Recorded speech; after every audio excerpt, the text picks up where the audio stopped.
Good afternoon, everybody. It's Tuesday afternoon.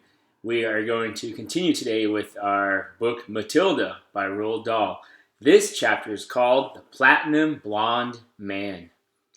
There was no doubt in Matilda's mind that this latest display of foulness by her father deserved severe punishment. And as she sat eating her awful fried fish and fried chips and ignoring the television, her brain went to work on various possibilities. By the time she went up to bed, her mind was made up. The next morning, she got up early and went into the bathroom and locked the door. As we already know, Miss Wormwood's hair was dyed a brilliant platinum blonde, very much the same glistening silvery color as a female tightrope walker's tights in a circus. The big dyeing job was done twice a year at the hairdresser's, but every month or so in between, Miss Wormwood used to freshen up by giving it a rinse in the wash basin with something called Platinum Blonde Hair Dye Extra Strength. This also served to dye the nasty brown hairs that kept growing from the roots underneath. The bottle of Platinum Blonde Hair Dye Extra Strong was kept in the cupboard in the bathroom, and underneath the title on the label were written the words, "Caution. This is peroxide. Keep away from children." Matilda had read it many times with fascination. Matilda's father had a fine crop of black hair, which he parted in the middle, and of which he was exceedingly proud. "Good strong hair," he was fond of saying, "means there's a good strong brain underneath." Like Shakespeare? Matilda had once said to him. Like who? Shakespeare, Daddy. Was he brainy? Oh, very, Daddy. He had masses of hair, did he? He was bald, Daddy. To which the father snapped, "If you can't talk sense, then shut up." Here's a picture as Matilda talks to her father. Anyway, Mr. Wormwood kept his hair looking bright and strong, or so he thought, by rubbing into it every morning large quantities of a lotion called Oil of Violet's Hair Tonic. A bottle of this smelly purple mixture always stood on the shelf above the sink in the bathroom alongside all the toothbrushes, and a very vigorous scalp massage with oil of violets took place daily after shaving was completed. This hair and scalp massage was always accompanied by loud, masculine grunts and heavy breathing and gasps. "Ah, that's better. That's the stuff. Rub it right into the roots," which could be clearly heard by Matilda in her bedroom across the corridor. Now in the early morning, privacy of the bathroom, Matilda unscrewed the cap of her father's oil of violets and tipped 3/4 of the contents down the drain. Then she filled the bottle up with her mother's Platinum Blonde Hair Dye Extra Strong. She carefully left enough of her father's original hair tonic in the bottle so that when she gave it a good shake, the whole thing still looked reasonably purple. She then replaced the bottle on the shelf above the sink, taking care to put her mother's bottle back in the cupboard. So far, so good. At breakfast time, Matilda sat quietly at the dining room table eating her cornflakes. Her brother sat opposite her with his back to the door, devouring hunks of bread smothered with a mixture of peanut butter and strawberry jam. The mother was just out of sight around the corner in the kitchen making Mr. Wormwood's breakfast, which always had to be 2 fried eggs on fried bread with 3 pork sausages and 3 strips of bacon and some fried tomatoes. At this point, Mr. Wormwood came noisily into the room. He was incapable of entering any room quietly, especially at breakfast time. He always had to make his appearance felt immediately by creating a lot of noise and clatter.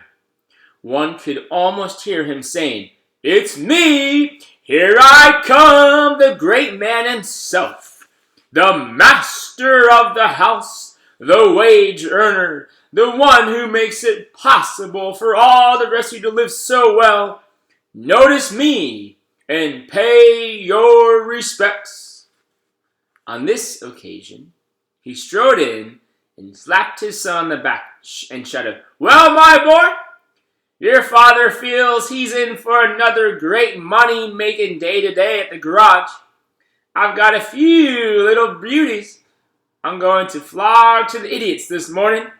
Where's my breakfast?" "It's coming, treasure," Miss Wormwood called from the kitchen. Matilda kept her face bent low over her cornflakes. She didn't dare look up. In the first place, she wasn't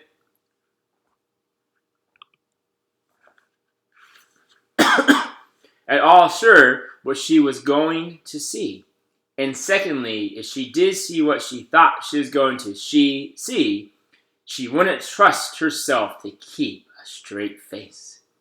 The son was looking directly ahead out the window, stuffing himself with bread and butter and strawberry jam. The father was just moving around to sit at the head of the table when the mother came sweeping out from the kitchen, carrying a large plate piled high with eggs and sausages and bacon and tomatoes. She looked up. She caught the sight of her husband. She stopped dead. Then she let out a scream, "Oh my gosh!" that seemed to lift her right up into air, and she dropped the plate with a crash and a splash on the floor. Everyone jumped, "Woof!" including Mr. Wormwood. "What the heck's the matter with you, woman?" he shouted. "Look at the mess you've made on the carpet." Your hair! Your hair! The mother was shrieking, pointing a quivering finger at her husband. "Look at your hair! What have you done to your hair?" "What's wrong with my hair? For heaven's sake," he said. "Oh my God, Dad! What have you done to your hair?" the son shouted. A splendid, noisy scene was building up nicely in the breakfast room.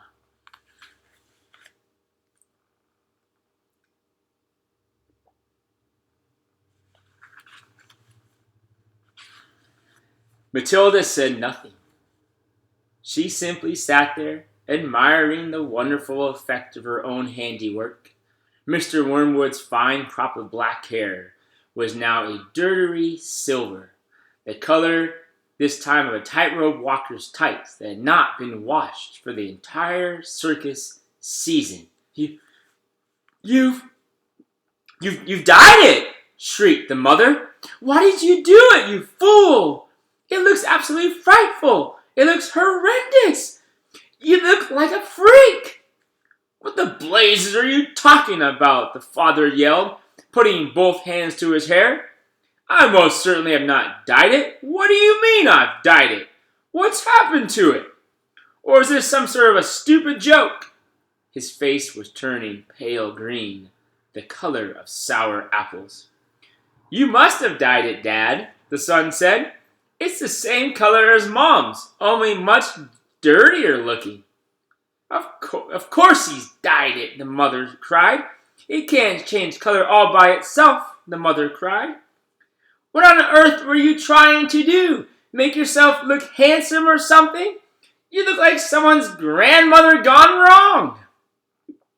"Get me a mirror!" the father yelled. "Don't just stand there shrieking at me. Get me a mirror!" The mother's handbag lay on a chair at the other end of the table. She opened the bag and got out a powder compact that had a small round mirror on the inside of the lid. She opened the compact and handed it to her husband. He grabbed it and held it before his face, and in doing so, spilled most of the powder all over the front of his fancy tweed jacket. "Be careful," shrieked the mother. "Now look what you've done. That's my best Elizabeth Arden face powder." "Oh my God," yelled the father, staring into the little mirror. "What's happened to me? I look terrible. I look just like you gone wrong.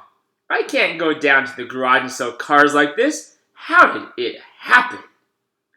He stared around the room, first at the mother, then at the son, then at Matilda. How could it happened?" he yelled. "I imagine, Daddy," Matilda said quietly, "that you weren't looking very hard, and you simply took Mommy's bottle of hair stuff off the shelf instead of your own."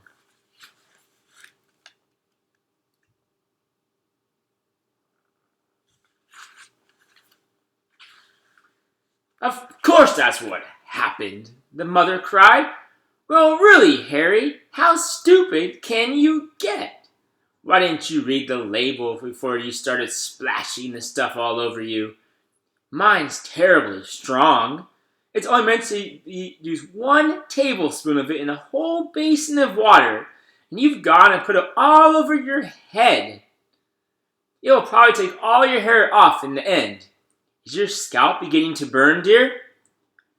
"You mean I'm going to lose my hair?" the husband yelled. "I think you will," the mother said. "Peroxide is a very powerful chemical. It's what they put down in the lavatory to disinfect the pan, only they give it another name." "What are you saying?" the husband cried. "I'm not a lavatory pan. I don't want to be disinfected." "Even diluted like I use it," the mother told him. "It makes a good deal of my hair fall out. So goodness knows what's going to happen to you. I'm surprised it didn't take the whole of the top of your head off." "What shall I do?" wailed the father. "Tell me quick what to do before it starts falling out."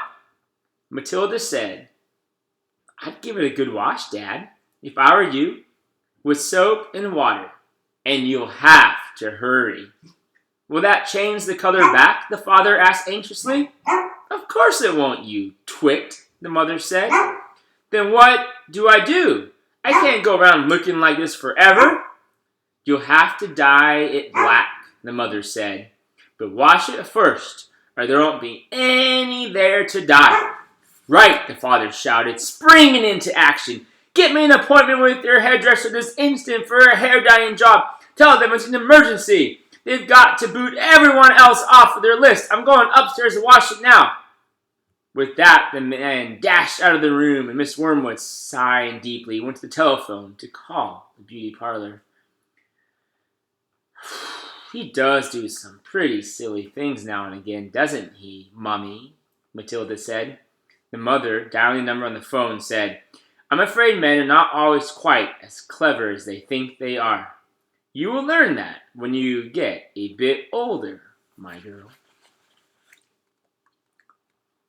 There's a picture of Matilda here. All right, guys, we're done for Tuesday. On Wednesday, our chapter is called Miss Honey. We will see you tomorrow. Have a good day. Bye.